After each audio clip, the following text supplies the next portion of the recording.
All right, let's jump right in. When you hear the word Borobudur, what comes to mind? Probably a massive ancient temple, right? But for the next few minutes, I want you to see it in a totally new light. Think of it as this: enormous 1,200-year-old menagerie, all carved out of volcanic rock. Yeah, I'm serious. It's not just a building. It's a zoo. But this is a very, very strange zoo. As you wander through its stone corridors, you'll see these incredibly lifelike animals, carved with just stunning precision. And then, right next to them, you get these impossible hybrid monsters. It's wild. And that brings us to the big mystery, right? What in the world can this bizarre stone zoo tell us about the people who created it? So to figure this out, we can't just, look at the cool carvings. We've got to put on our archaeologist hats. We're going to use the exact same 3-part toolkit that professionals use to piece together this entire chapter of ancient Javanese history. So here they are, our 3 keys to unlocking this thing. First up, you've got the reliefs themselves. That's our visual evidence. Then we have inscriptions. These are local texts that give us the inside scoop on what was important to the people who lived there. And finally, there are foreign accounts, records from travelers, a lot of them from China, that place everything in a bigger, global context. You need all 3 pieces to see the full picture. And here's the cool part: how they all connect. The reliefs, they literally show us what people were doing. You see hunting scenes, bits of daily life. Then the inscriptions come in. They explain why it mattered locally. Why was that particular hunt so important? And then those foreign accounts zoom out and show us how it all fit into the wider world of trade and politics. It's a perfect system. So you see, one source without the others is kinda incomplete. They really need each other. A relief of a hunt is just a cool picture, right? But then an inscription tells you, hey, that was for a specific ritual. Suddenly it has meaning. And on the flip side, an inscription talking about a ritual is just words on a page until a relief actually shows you the animals, the people, the tools they used. It brings it to life. All right, so now that we've got our toolkit, let's get to it. We're going to start by looking at the evidence that shows just how unbelievably skilled these artists were as observers of nature. Let's step into the first part of our stone zoo, the part with all the real animals.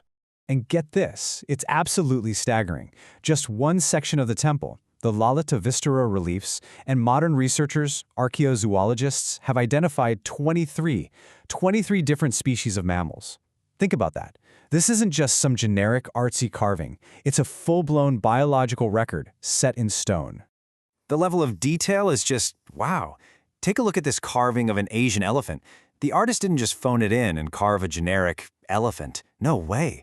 They precisely carved the 2 domes on its head.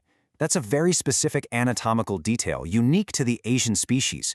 It's proof they weren't just copying some old drawing. They were looking at these animals, right there, up close. And it goes way beyond just elephants. I mean, these reliefs are like a who's who of the 9th century Javanese ecosystem.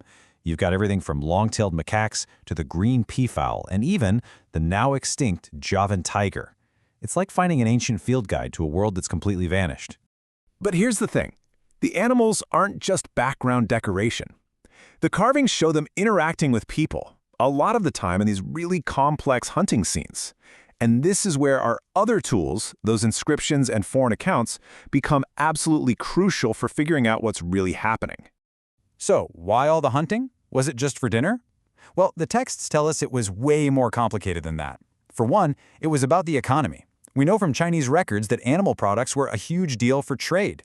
Then there was tribute. Catching a prized animal and giving it to the ruler, that was a major sign of loyalty.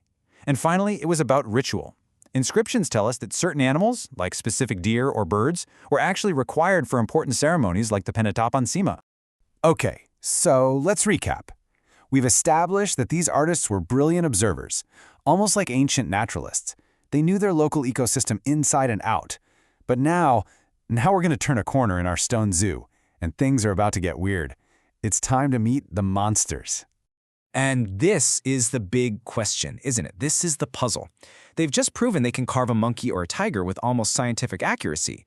So why on earth would they suddenly turn around and carve something that is completely biologically impossible?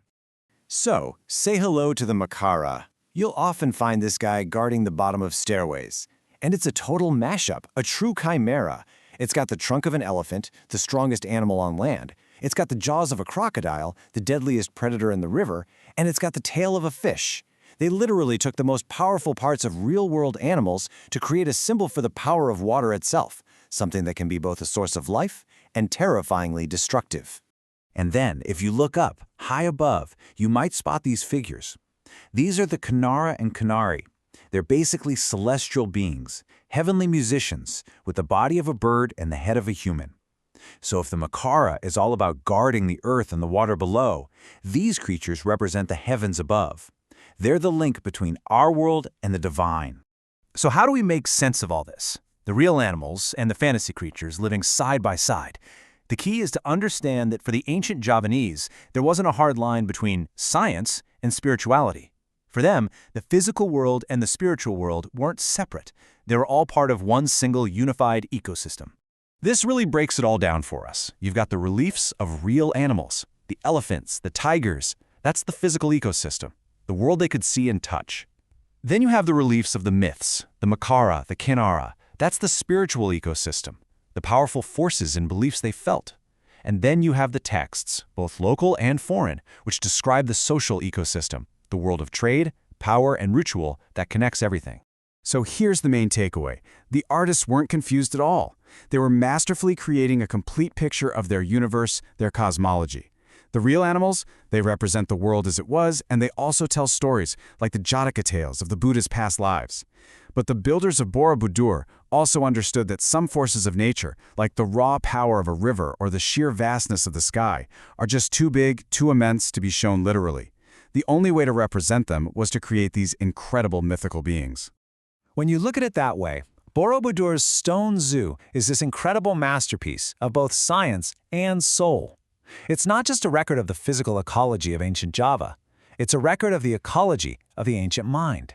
What it really shows is that our ancestors had this deep, profound respect for the natural world, but they also had this powerful imagination to help them make sense of its greatest mysteries.